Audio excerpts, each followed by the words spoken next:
Okay. I think that then brings us down to our program today. Ms. McKeeba, would you mind going ahead then and introducing Frank again to us, and let's move forward. Okay, I'm sorry, but for some reason I can't get my camera to work. So I want to welcome Mr. Frank Hensley Jr. to the Thomasville Rotary Club. Mr. Hensley was born the day before Halloween in 1946 in Mount Airy, North Carolina. He was married to the lovely Linda Faye Eads on August 17th, 1969. They have 4 children: Mitchell, Vance, who is deceased, Susan, and Leanne. He has grandchildren: Hattie, Rebecca, Josie, Ella, Jonah, Eden, Celia, and Jude, a total of 8. All 8 children are exceptionally good-looking, intelligent, talented, and modest, just like their papa. Yes, sir. Mr. Hensley was educated at North Surrey High School in 1965. He graduated from Campbell College in 1969 and later attended Campbell University School of Divinity and graduated in 2001. Now, Mr. Hensley has several hats. He wears several hats. He's an accountant, counselor, store manager. He's been a plant manager, VP of regional sales, and most importantly, he's a minister and my friend. He is currently retired, and just a personal experience from that I've had with Mr. Hensley.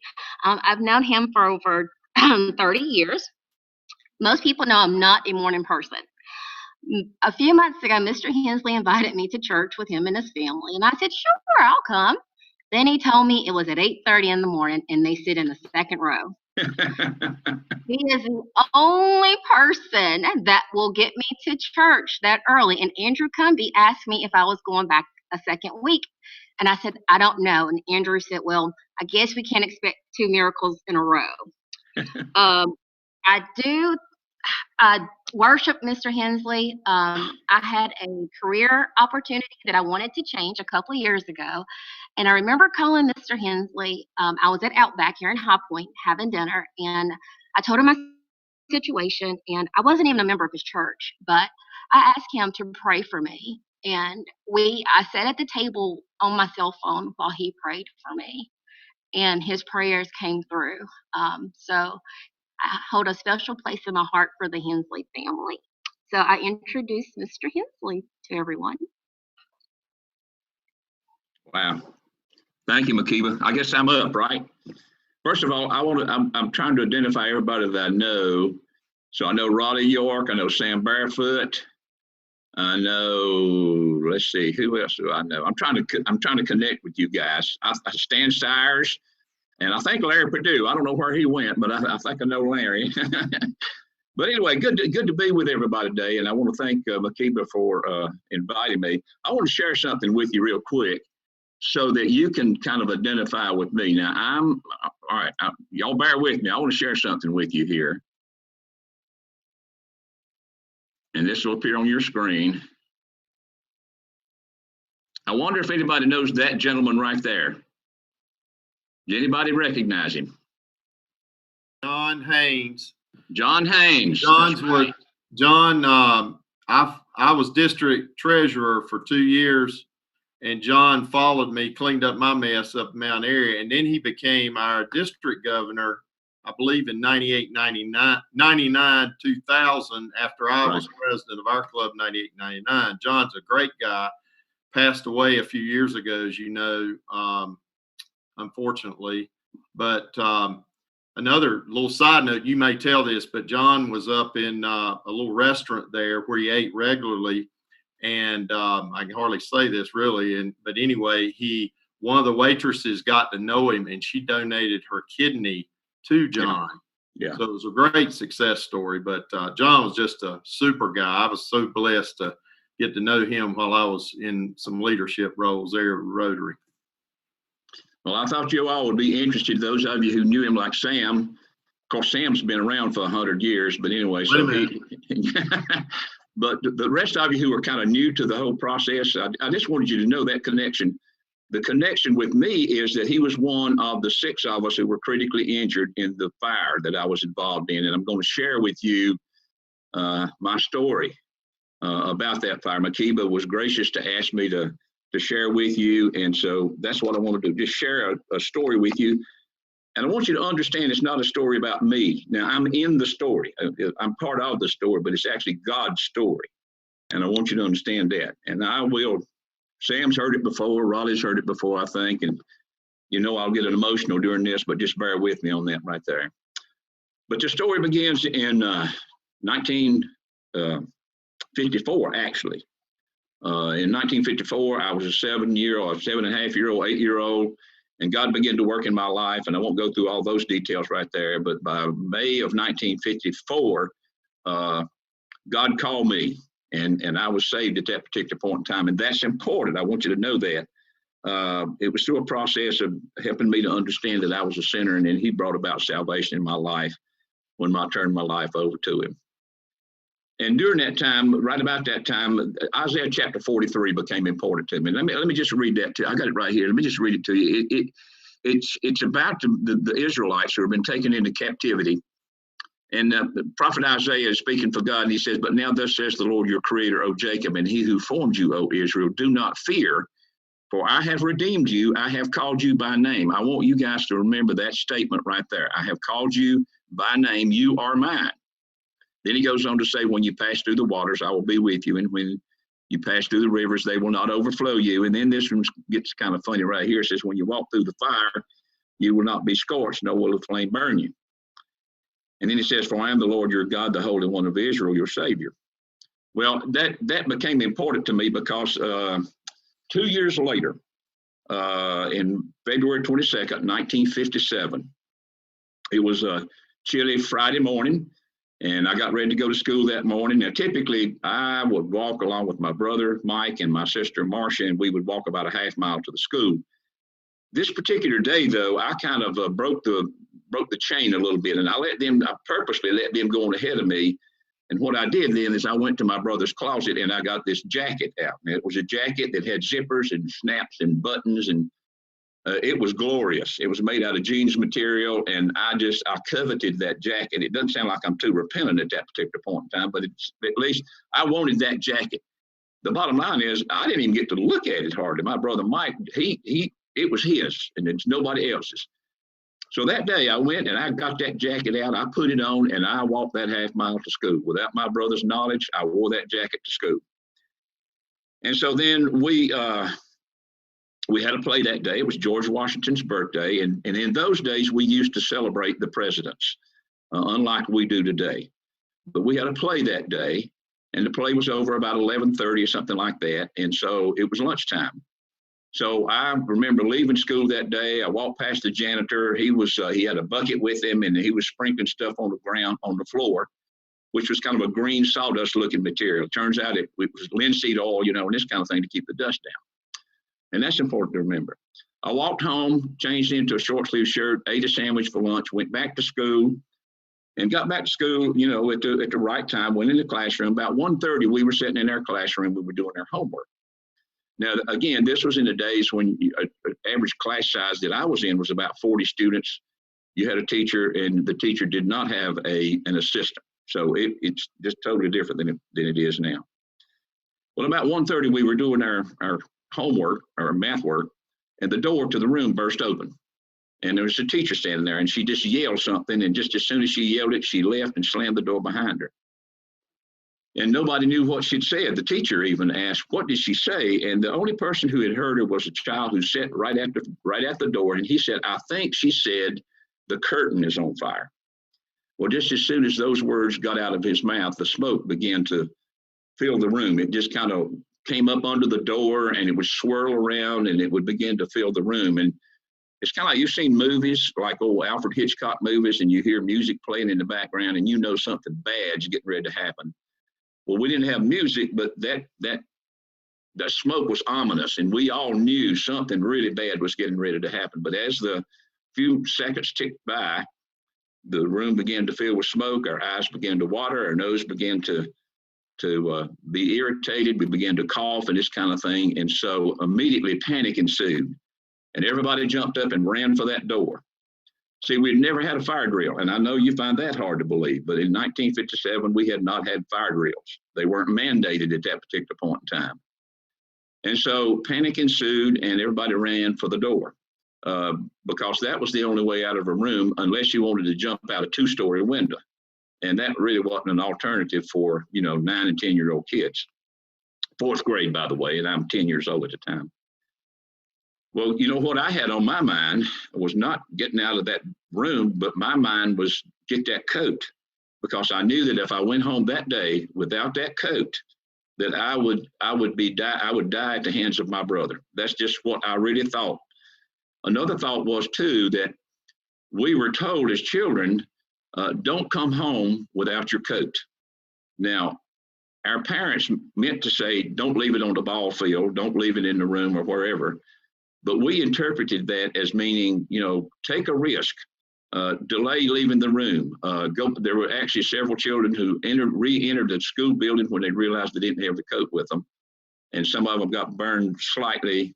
A couple of teachers had to chase children down, and they got burned slightly in that whole process. So, like I said, we jumped up, we panicked, we left. Now, when I came, out into the hall, it was just a totally different story. Now, I had only delayed my exit by maybe 10 or 12 or 15 seconds by going to the back of the room, getting the jacket, getting to the hall. When I got to the hall, the smoke was so dense in the hall that you could not see your hand in front of your face. And the building was on fire, and it had started at the middle of the building. So children were running from that area to the back of the building to escape the fire. Well, it was like a stampede of cattle. And as I entered the hall and obviously couldn't see anybody, then I was trampled. Kids running, panicking. And so I was knocked out. And when I came to, I was leaning up against the wall. And when I came to, I heard screaming coming from the door beside the room I had just come out of. And so I got to my feet, and as a 10-year-old, wasn't thinking any better, I pushed against that door. And when I did, that room blew up. It literally blew up. And it blew me back against the wall and knocked me out a second time. And so when I came to the second time, I was actually outside the building running. I was going home to my mama because she was my safety net. Now, at this time, I had been burned. And by the way, I was burned 70% of my body is burned 3rd degree. But at this particular point in time, my body had gone into shock. And so I wasn't experiencing the pain that you might think I would have. Now, I did experience pain in the building when I stood, but that pain had gone away. See, with that major portion of your body burned and hit 3rd degree, the nerve endings are burned away. And so I didn't have that intense pain that you might have thought that I would have. So I was on the way home to my mother, and I really at that point did not understand just how severe the issue was. Well, I got about 50 yards from the building that was burning.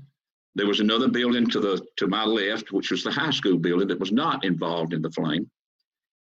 And so as I proceeded to go home, there was this person appeared in front of me. And hang on just a minute. I don't know why I didn't mute my phone or cut it off. But anyway, as I was leaving the campus to go home to my mother, this person appeared before me and put his arms out. And as I moved to one side, he moved. As I moved to the other side, he moved. So he would not let me past him. And so what he did was kind of herd me again like a cattle into the high school building. Now, had I left school that day, had I left campus that day, I would not be speaking to you today, because I would have gotten maybe 50 yards from the campus and I would have, passed out and fallen into a ditch. The roads were filled with parents with cars coming to find out about their children. So nobody was looking to either side. They were intent on getting to the school to find out where their kids were. So with that person put in my path, that person actually saved my life. Now, I'll just kind of do a little sidebar here. I've looked for 63 years for that person. I've spoken at many events. We've had 2 big events at the site of the fire where over 500 people would show up. I've told the story and asked if anyone was that person, or it might have been somebody's cousin or somebody's brother or whatever. Never got an answer. So I know what the answer is. God had put an angel in my path to stop me that day.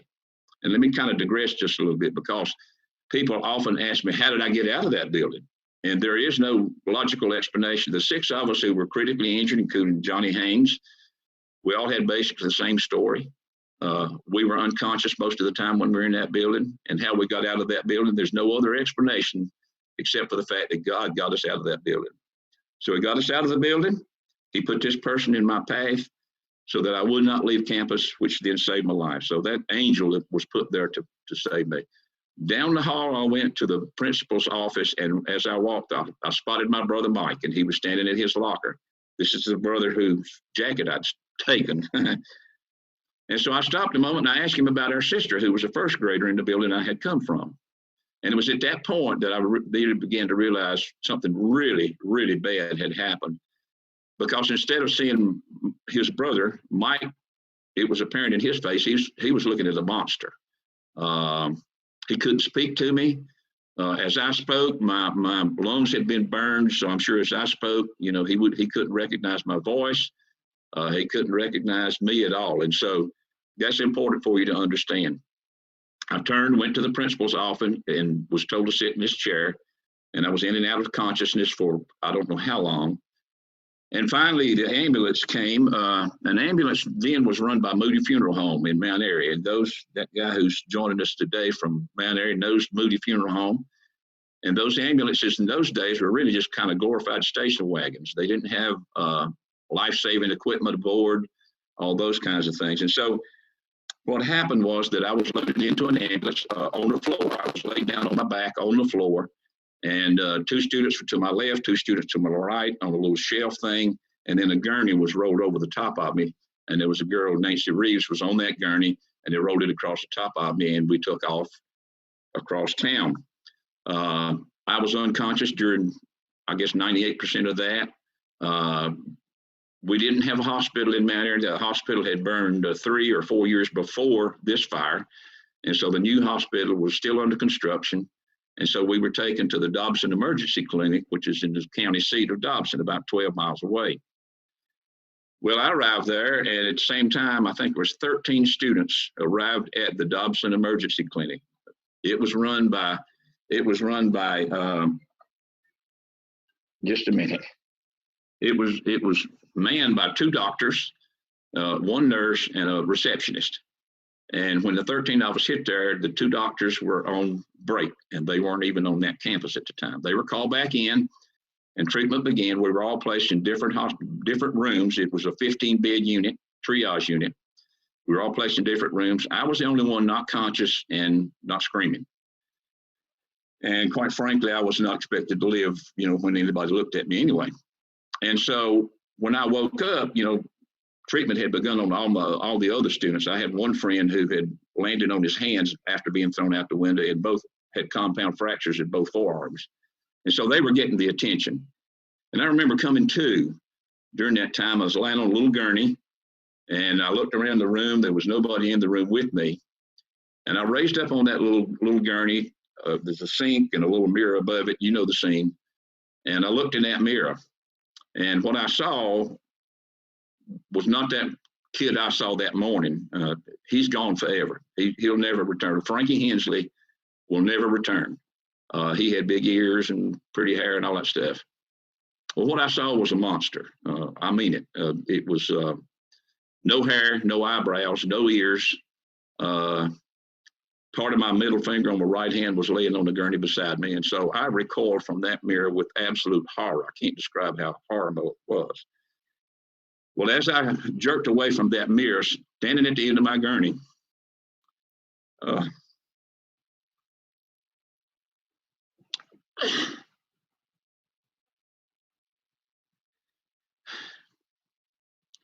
standing at the end of that gurney was Jesus himself.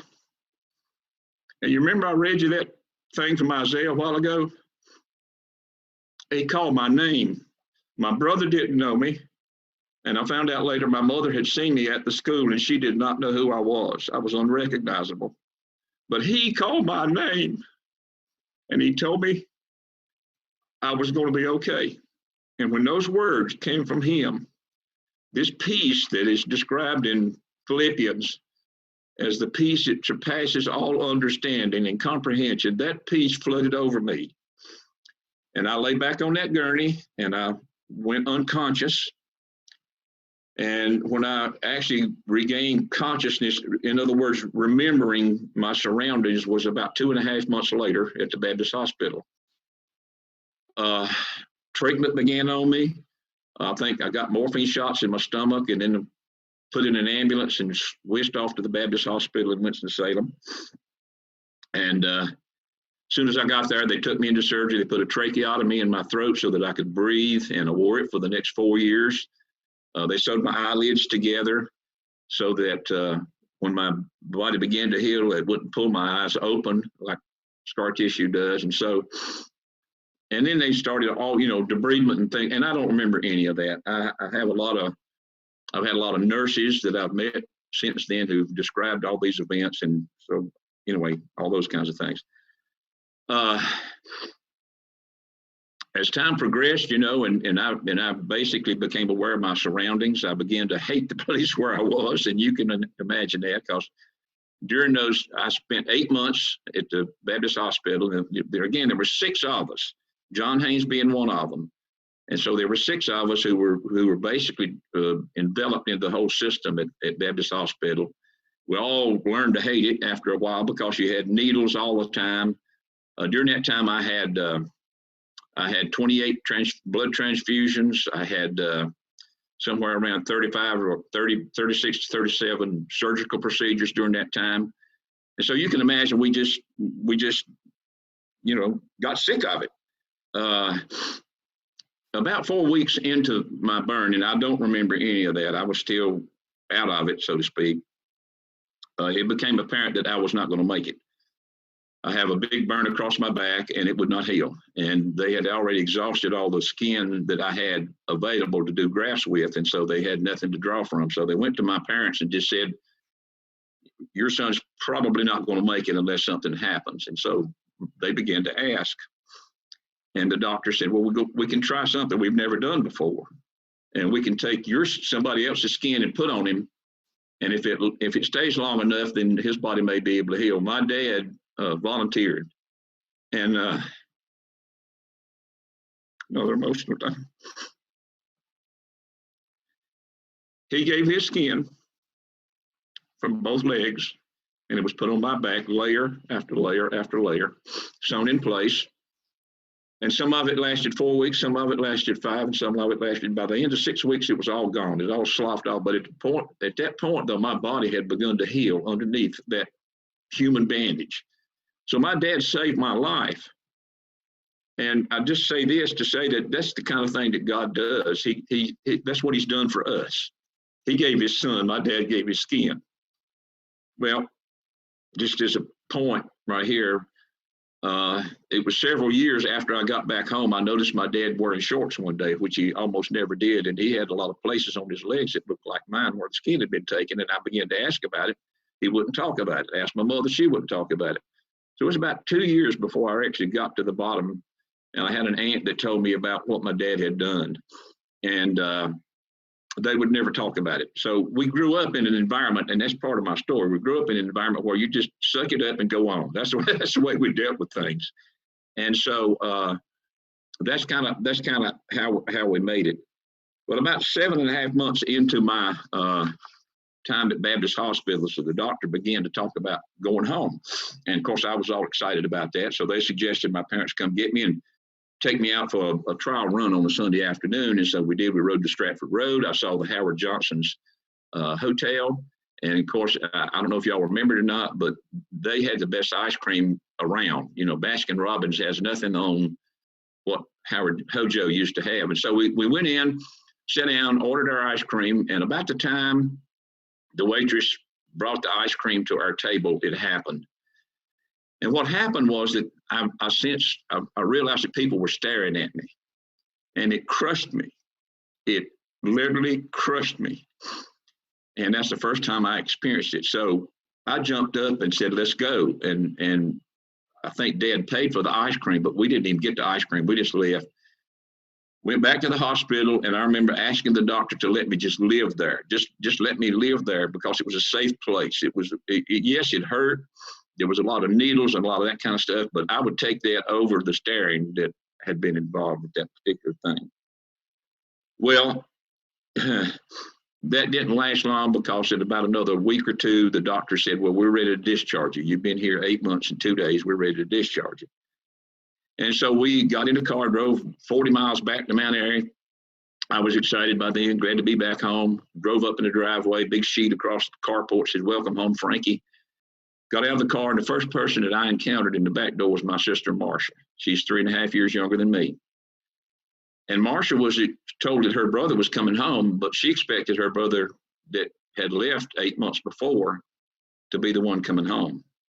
But it wasn't him. It was a monster. And she screamed and ran, and I didn't see my sister for the next 2 days. She stayed in her room, and my mother would take meals to her. And if she had to go to the bathroom, I was taken to another part of the house. And so that experience just started a downhill slide for me. And I'll just be honest with you, I was weakened physically. I couldn't, one of the things I loved to do was shoot my BB gun, but I couldn't even cock it. And my brother, whose jacket I had lost, had to walk around with me outdoors and cock the BB gun, put it up to my shoulder. I could pull the trigger, and that was it. And so it just kind of started a spiral situation for me, and I became depressed. Now, I'm 11 years old at the time, and you've got to understand, and, you know, I don't know whether you can or not, we don't really think about an 11-year-old being in deep, dark depression, but I was. And I'll be honest with you, had I had a way or had the strength to end my life, I might have even considered that. But let me tell you what happened. God intervened. And what happened was I began to remember, he called to my mind the fact that he had saved me when I was 8 years old in 1954. He'd got me out of a burning building. He'd put an angel in my path. He appeared to me in a room. And so what am I supposed to do? If he cared for me that much to do all those things, then how could I not live? See, I was faced with that question. Do I want to live or do I want to die? Well, I answered it. I wanted to live. Well, then, all right, next question. What kind of life do you want to live? Do you want to, sequester yourself in a closet and stay out of society, which I could have done, and probably it might have been okay with people, because a lot of burn survivors today, you don't see them. There's a lot around you, but you don't see them because the most of them, 75% of them, don't get out. I mean, unless they just absolutely have to. And when they do, a lot of times they're sort of almost disguised. So I had that choice to make. Well, my choice was I want to live. And so then what kind of life do you want to live? And my life, what I'm saying to you is, and that's the reason I'm saying all this about God. I decided I wanted to live the best life I possibly could to honor everything that he had done for me. And so that's what I've done over the years. Well, I was not able to go back to school for a year. Marcia Simonis was another burn survivor, about like me. And we couldn't go back to school for another year. Everybody else got to go back to school, but we didn't. We had to go for private tutoring, and we did that for a year, and then went back into the school system in the 6th grade. And had some difficulty, but along the way, most along the way, God met me and met my needs, and has supported me through all this kind of thing. All right, then the time came for me to go to high school, which was a different experience because there was a consolidated high school across town that we had to go, North Surrey High School, and so it was 8 miles across town. And I was there with about another 900 students that the 90% of them I did not know. So there's a lot of anxiety there on my part, but God was faithful, and he took me through all those little curves and turns and those kinds of things, and I continued to mature. And then it got to the point. I'm almost 16. I got to the point. I'm wondering, is any girl ever gonna hold those hands? Is any girl ever want to touch this face? Any girl want to kiss these lips? And I began to struggle along those lines. But let me tell you how God met me there. One thing about burn survivors, especially myself, I went for months and months and months. And if my nose itched, I had to call a nurse to come scratch it because I couldn't move my arms up. See, my arms don't even straighten out. So I'd have to call a nurse, and she would come scratch. And they took care of every function that we had. And so when you're out of control for that long and to that extent, and you get control back, you don't give it up. You don't give it up for anybody. And my wife will tell you today, I'm a control freak. I like things my way. It's my way or the highway. And so that's really kind of how I've learned to live my life. The way it manifested itself, though, was that as I began to think those thoughts about girls, and one day I was almost 16, I went to the principal of the elementary school and I said, Mr. Phillips, that bus I've been riding across town every day, I'm not going to ride across town in that bus anymore. And he said, oh, no, you're not. What are you going to do? I said, well, I'm going to drive it.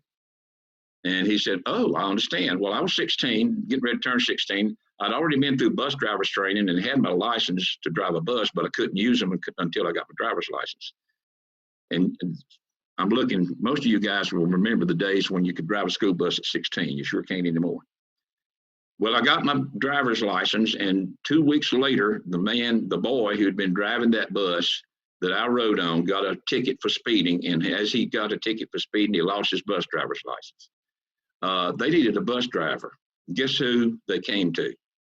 So they came to me, and I began to drive that bus. Well, it wasn't long after that what we did is we picked up a load in the community, taking the elementary school, offload them, load high schoolers up, and then go across town. Well, I would be sitting there in my bus, and I saw this girl coming from across the road up the field, and she would come, and she would get on the bus and sit right behind me. And her name's Linda, and I fell in love with her. It took her a little bit longer, but she finally fell in love with me, and we got married. And so we've been married. We're going on 51 years now, and you heard about all our grandchildren and this kind of thing. Sam knows her, Raleigh knows her. But anyway, so she began to ride the bus, and of course we drove back and forth across town and this kind of thing. Well, one of the things I wanted to say real quick and sort of ending up right now is what happened to us when we all went back into our community. There were 6 of us, like I said, who were critically injured. That day in 1957, a 3rd grader died at his desk. He was so petrified that he couldn't turn loose of his desk. His teacher tried to save his life, and she succumbed to the fire, and she lived 4 days, and then she passed away down at the Baptist Hospital. There were 6 of us who were critically injured, as I've said, and we were treated at the Baptist Hospital in Winston-Salem for months. There were 15 others who had 2nd-degree burns, and they were treated in Elkin and other hospitals around that had medical facilities. And so they all recovered. Then there was about another 40 who had broken backs, arms, legs, all kinds of lacerations because the fire became so intense that teachers literally picked them up and threw them out a 2-story window. The fire was so intense, nobody could catch them. They had to hit the ground, somebody run up, pull them away, throw them in the car, and take them uptown to a doctor's office or something like that. So it was a horrific event. It was a horrific event. And so when the 6 of us got out of the hospital after this prolonged period of time, as we came back into the community, we understood. By the way, we were called the Flat Rock 6. So if you want to Google it now, just Google Flat Rock 6 and it's there. So we went back in as heroes. Now we knew that we were not heroes. Okay, we had survived a terrific accident and this kind of thing, but even as a 10, 11-year-old, we knew that we weren't heroes.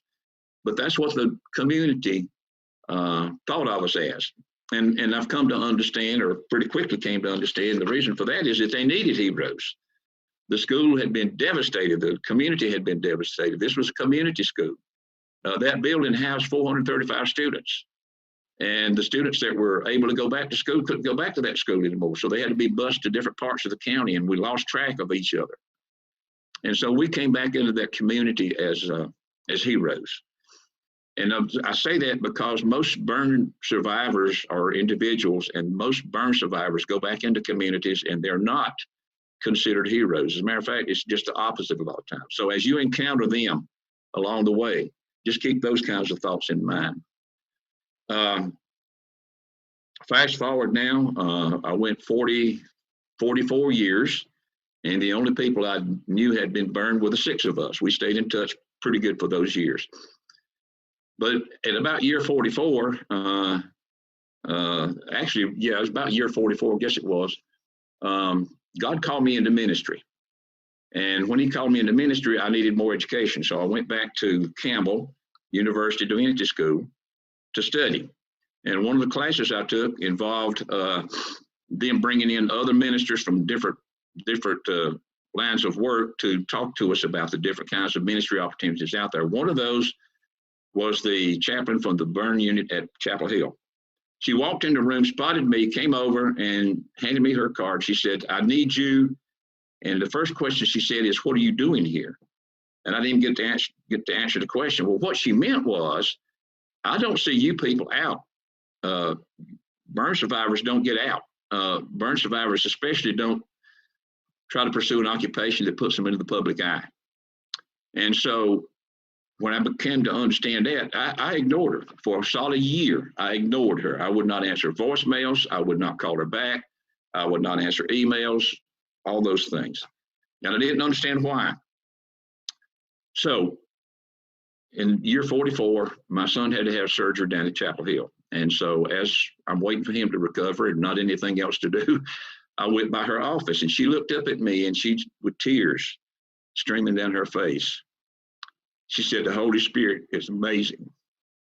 And I said, "Why do you say that?" She said, I've got a meeting I have to go to, but if you'll be back in an hour, I'll explain it to you. Well, I went back, and rather than telling me, she just took me up on the burn unit floor. Now, I'd been to the one at Baptist and pushed on the door and then decided not to go in, never knew why. So this day we went up there, and you don't go just walking into a burn unit. You have to be buzzed in. Nobody can go into burn unit. It's too great a risk for infection. So we went in. She took me to one room. I stood in the door. The man was in ICU. He'd been in a plane crash. And so he began to ask me questions. And I mean, I could rattle answers off. Every question he asked me, I had an answer for. I had experienced everything. So I was feeling pretty good about myself. Then he asked me, he said, "Will you go 2 doors down?" My son was with me in that plane, and he's turning 16 today. Would you go talk to him? I went down there and stood in the room, and it was just a different kind of experience altogether, because he called the nurse and asked her to come turn him over so he wouldn't have to look at me and he wouldn't talk to me. Now, I have since become real good friends with that person, but that was a kind of a traumatic situation. So she came and got me, took me by the arm, and I resisted. I said, "No, I'm fine." She said, "No, you're not." She said, "Go with me to my office."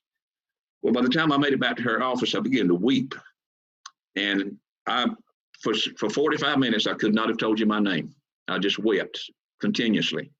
And what I came to understand was that during just that short period of time on the floor and talking with that gentleman, I had to relive everything that had been suppressed, everything that I had stuffed. You remember? I grew up, suck it up, go on. Well, that began to be released. And so what happened at that point is God began to help me to understand, hey, everybody else needs to know about this. And so short the story a little bit, I got with the other 6 of the survivors, and I told them, we've got to do something. We've got to bring the community back together. We've got to help the community heal. And so we did. We put together what we call a time of remembrance, and we thought we'd have maybe 50 people there. 500 people showed up. We had to rent tables. We had to, rent the gym and all this kind of stuff. 500 people showed up, and for 2.5 hours, we talked about what had happened, and we saw people begin to heal. That was on the 47th anniversary of the fire to the day. And we did it because we needed to honor those teachers who were the real heroes. And so we did honor the ones that are still alive and honored those who came to our aid and all this kind of thing. And so it was just a great event. We repeated that event 3 years later on our 50th anniversary, and the same kind of thing happened. And it was just an incredible outpouring of people began to tell their stories, and we began to see people heal as they even wept or whatever. It was just an amazing thing to watch. So what came from that is God put it on my heart then to start a support group for burn survivors. There have been multiple attempts to provide support for burn survivors. And what happens most of the time is a hospital asks a psychologist, a psychiatrist, a chaplain, or somebody like that to lead the support group. And they start it, and it goes about 2 months, and then it just folds because nobody's showing up. Well, I went to Dr. Holmes at the Baptist Hospital back in April of 2005, I think it was. And he said, no, we don't need that kind of a support group. We need you to run that support group. So that's what I've done. We started a support group. We've been in existence since 2005, the only support group for burn survivors in the state of North Carolina. And it's been very successful. We've seen people come together. We've seen people heal. We bring together not just the survivor themselves, but also spouses and children and firefighters and police and therapists and this kind of thing. And they all we come together, varying numbers of people involved, and we talk. That's just it. We just talk and we share our experiences. And so out of that, we had to, when we set that support group up, we felt like we needed funds. And so one of the ways to do that is we started a corporation. So we're a 501c3 or 501(c)(3), whatever you call it, nonprofit organization. And we had to have a name for it. And so the name we came up with is called Victim to Victor. And I'll end with this right here. Victim to Victor. That's victim with the number 2 in the middle and Victor Incorporated. Now the victim, if most of the time if you read an article and somebody's been burned and they're in the hospital, they're referred to as a victim. Okay, while they're in the hospital, they're considered a victim. I don't know how this happens. When they leave the hospital, all of a sudden they become a survivor. Okay, so we thought about that. And I got to thinking about what's a survivor. And my mental picture of a survivor goes back to the movie Titanic. And survivors from the Titanic were floating around in 52-degree water holding on to a log. And that's not survival to me. So we wanted to become victors. So we want to move from victimhood through community. That's what the number 2 is for, through community. We can't do it by ourselves, to become a victor. And so that's kind of how all that came about. So my wife and I travel to Baptist Hospital. Well, we did before the COVID-19, every Thursday, and I do counseling on the floor. I go in and I'm able to say to a person laying there in the bed who's hurting, I know how you feel. You know, the doctor can go in and say that, and that person's not going to believe them. A nurse can say that. But when I walk in and I say, I know how you feel, there's no denying. They know that I know how they feel. And it makes, you won't believe the difference that it makes. Now, let me say this. I can walk into a room and I can tell you within about 15, 20 seconds whether that person knows Christ or not. Because if they know Christ, then that room's got hope in it. But a lot of times, and even after, you know, maybe they've lost their job, maybe they've lost a house, maybe they've lost a loved one, maybe and for sure they've lost their looks or maybe their function. But if they have Christ, then there's hope in that room. Then I can go in another room where they don't know Christ and there ain't no hope there. I mean, it's been sucked out of that room. And so that's really why my wife and I do what we do. I counsel on the floor. She counsels with family members out in the waiting room to help them understand the roller coaster that they're about to, you know, go into and provide support in that regard. So that's what we do, and that's my story. But really, it's not my story. And you understand that. It's God's story. I'm just part of it. Okay? I want to thank y'all for being so attentive. Thank Makiba for having me come. Good to see guys that I've known for many years. And just thank you. I appreciate it.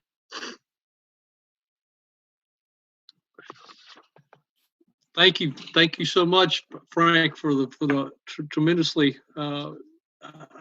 gripping story, and for all the work that you do now to help the folks that you've been down their path.